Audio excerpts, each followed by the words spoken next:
आणि लष्करी कारवाया या संदर्भात देखील काही अटी ठेवण्यात आलेल्या आहेत। भारताने आपल्या अटींवर हा युद्धविराम केलेला आहे।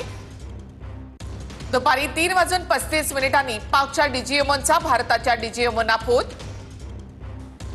5 वाजेपासून युद्धविराम झाल्याची दोन्ही देशांकडून सहमती दर्शवण्यात आलेली आहे। दोन्ही बाजूच्या डीजीएमओचा फोनवरून युद्धविरामासंदर्भात संवाद झालेला आहे। या युद्धविरामाबाबत डोवाल जे आहेत ते मोदींना माहिती देतील। अजित डोवाल हे मोदींच्या भेटीसाठी आता सध्या पोहोचलेले आहेत। एनएसए अजित डोवाल पंतप्रधान मोदींच्या भेटीसाठी पोहोचलेले आहेत। भारताने आपल्या अटींवर युद्धविराम केलेला आहे। या अटींसंदर्भात आता जी पत्रकार परिषद होणार आहे त्याच्यामध्ये काही माहिती दिली जाते का, काही विस्ताराने सांगितलं जातंय का, ते पाहणं महत्त्वाचं असेल।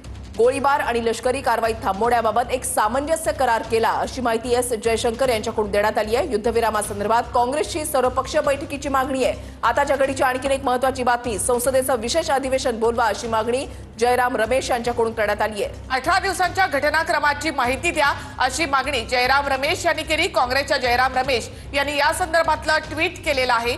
दोन्ही बाजूच्या भारत आणि पाकिस्तान यांच्यामध्ये आता 5 वाजल्यापासून हा युद्धविराम झाला। एनएसए अजित डोवाल आता पंतप्रधानांच्या भेटीला गेलेले आहेत। जयराम रमेश यांनी असं म्हटलंय की विशेष अधिवेशन बोलवा आणि ही जी काही सगळी सिच्युएशन होती ऑपरेशन सिंदूर नंतरची, तर त्या संदर्भात माहिती द्या अशी मागणी जयराम रमेश यांनी केली आहे। तर भारत आणि पाकिस्तान यांच्यामध्ये 5 वाजल्यापासून हा युद्धविराम झालाय। तर काही वेळातच या संदर्भातली संरक्षण मंत्रालयाची पत्रकार परिषद, तर यामध्ये नेमका कोणता करार झाला किंवा भारताने काय अटी ठेवलेल्या आहेत या संदर्भात देखील माहिती मिळेल। भारताने आपल्या अटींवर हा युद्धविराम केलेला आहे।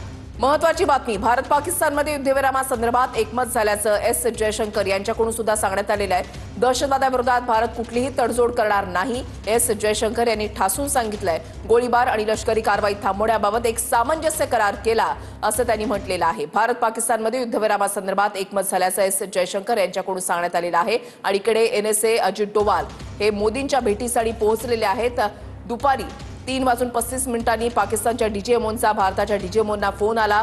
दोन्ही बाजूच्या डीजीएमओचा फोनवरून युद्धविरामासंदर्भात संवाद झाला आणि आता 12 मे रोजी दोन्ही देशांचे डीजीएमओ हे पुन्हा एकदा चर्चा करतील अशी माहिती परराष्ट्र सचिवांकडून देण्यात आली आहे। तर युद्धविराम